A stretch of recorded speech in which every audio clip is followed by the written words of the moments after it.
We now know both the game offerings for PlayStation Plus as well as Xbox Live Games with Gold, and in this video we will once again be comparing the two offerings and deciding on which one is better. This is for the month of June, so without further ado, let's get right into this. Now the PlayStation lineup is pretty interesting this month as it's only 2 games. Typically you'd have 2 PlayStation 4 titles, games that were built for the PlayStation 4, and then you would also have 1 or 2 PlayStation Vita titles that were cross-buy. Unfortunately, this month you're just getting the 2 PlayStation 4 titles, but both those games luckily are very good. The first title we have is XCOM 2, and this is the base XCOM 2 game. You don't have the expansion, but considering XCOM 2 and the expansion usually goes for like $50 on sale, I think getting the expansion would be too ambitious of an ask, but the base game itself, even on sale, typically does go for around $20, so this is a great game to get as a Plus subscriber. It's a game that probably a lot of you guys decided to pass on, and that's especially because XCOM is a franchise that's more associated with PC gaming rather than console gaming, but XCOM Enemy Unknown was released on the PlayStation 3, so the franchise at least has some familiarity with consoles, and XCOM 2 does make a very smooth transition over from the PC to the PlayStation 4.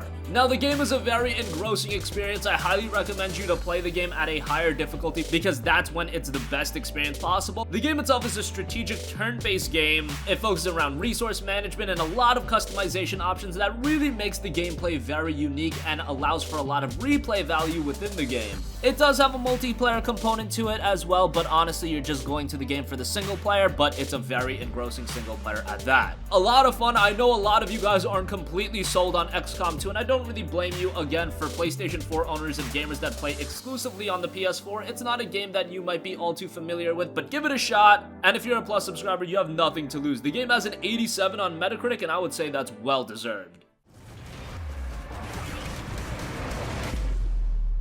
Hello, Commander.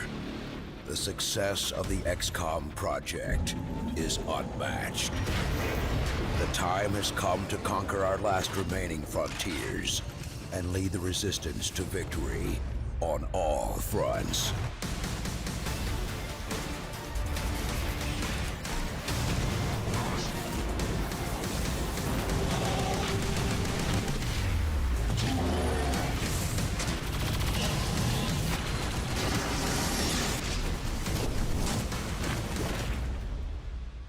We've also got Trials Fusion, a successor to Trials HD and Trials Evolution, and Trials Fusion largely sticks to the formula that those games have set out, but that's not a bad thing. Trials has been a great game, although it's another game that isn't for everyone. It's a lot of repetition, a lot of memorizing, and those gameplay elements might turn some gamers off. However, if you get into it, it becomes a very, very addicting game, and just playing through the content offered in the standalone game is great, but there's also a level editor that's gonna add a lot more content and longevity to the title as well. This is another title that on sale usually goes for like $5 to $10, so to get XCOM 2 and Trials Fusion, I would say that's a very good month. Trials Fusion has a 79 on Metacritic, and I think that's about right.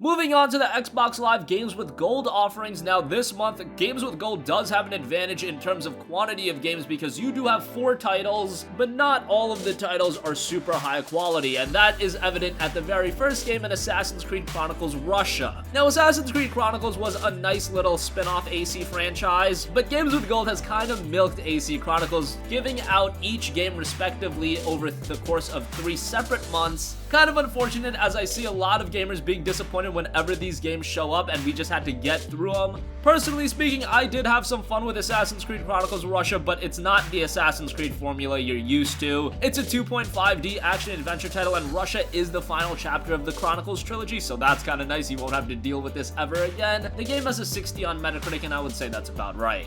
Next up, we have an offering that I think is going to disappoint a lot of people, and that is Smite the Gold Bundle. Now, Smite itself is a free-to-play title, but this Smite Gold Bundle gives you a lot of in-game content. They're touting $100 worth of free content, including 20 extra gods and over 50 bonus items such as skins. Now, the thing is, Smite has always been a free-to-play game, so if you are interested in Smite, you probably already are playing the game, and you've probably either invested money to get a lot of the content, or you've played the game so much where you've unlocked a lot of the gods. I don't really know if offering the Smite Gold Bundle will incentivize gamers to play the game. Maybe I'm wrong about that. Smite itself is a pretty good game. Another game that's really not associated with console gaming, but Smite does work well enough with a controller. I just don't know how many gamers are going to be pleased with the Smite Gold Bundle. And yes, while they are touting it at $100 worth of free content, I personally don't really value it at that. But you guys might disagree with me. Versatile mages in Smite. Not only does Raw have a tremendous amount of damage on his kit, but he also has a heal.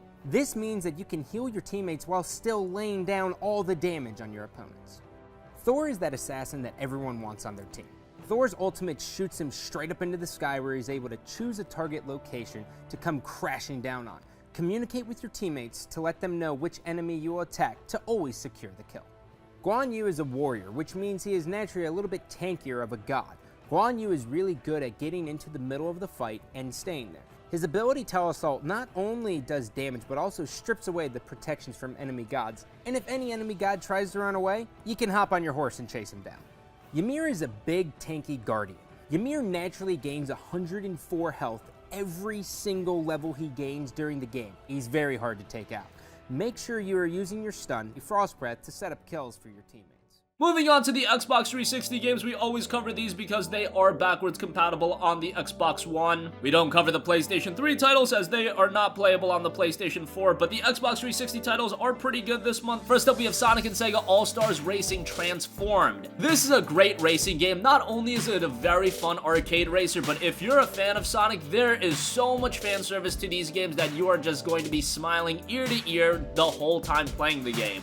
Yes, it has a lot of resemblances to Mario Kart, but that's definitely not a bad thing. There's a reason why Mario Kart is one of the most successful franchises in gaming, and to get that kind of an experience on Xbox definitely isn't a bad thing. If you just want a fun arcade racer, Sonic and Sega All-Stars Racing Transformed is going to offer you that, but if you've been a fan of Sonic for a long time, again, even more reason to play the game. The game itself has an 82 on Metacritic, and this is a game that's aged really, really well. It's got that nostalgic element, and the fact is, it's a great arcade racer, and those kind of never get bad. So a great offering to Xbox Live games with Gold members. And finally, the lesser of the two 360 titles without a doubt is LEGO Indiana Jones The Adventure Continues. A LEGO game is a LEGO game. If you're a fan of Indiana Jones, yes, there is a little bit of fan service in that regards. If you have a younger sibling, if you have a child, a LEGO game is always a good one to let them play. And you can relive some scenes from Indiana Jones the movies, but we've seen a couple of LEGO titles as games with Gold titles, so this isn't anything out of the norm. It's got a 71 on Metacritic. You already know whether or not you're gonna like the game. Every LEGO game is very similar. It's really the skin attached to it that's gonna weigh how much you enjoy them versus the others. So that wraps up all of the Xbox Live games with Gold game, and even though Xbox Live games with Gold has 4 games opposed to PlayStation Plus's 2 games, I honestly have to give this month to PlayStation Plus. I think XCOM 2 is a terrific game. I think a lot of gamers are downplaying how good XCOM is. I just think there's a lot of people that are PlayStation Plus subscribers and saw XCOM 2 as one of the freebies. They just saw the gameplay and it turned them off, but don't be. It's a fantastic, fantastic game. Yes, there's a little bit of a learning curve attached to it, but after the first couple of hours, you will be so absorbed into the experience, and it's a game you can sink so many hours into. And that's the same with Trials Fusion as well. Trials has always been a great franchise, so to get that game, I think that's a nice freebie as well. On the games with Gold side of things, yes, there are some nice offerings. Sonic and Sega All-Stars Racing Transformed is great, but Assassin's Creed Chronicles Russia and the Smite Gold Bundle don't do anything for me. And LEGO Indiana Jones 2 The Adventure Continues, yeah, it's a LEGO game, it's a nice offering, but I think it pales in comparison to XCOM 2 and Trials Fusion. So that that is going to conclude PlayStation Plus versus Xbox Live Games with Gold for the month of June. What do you think?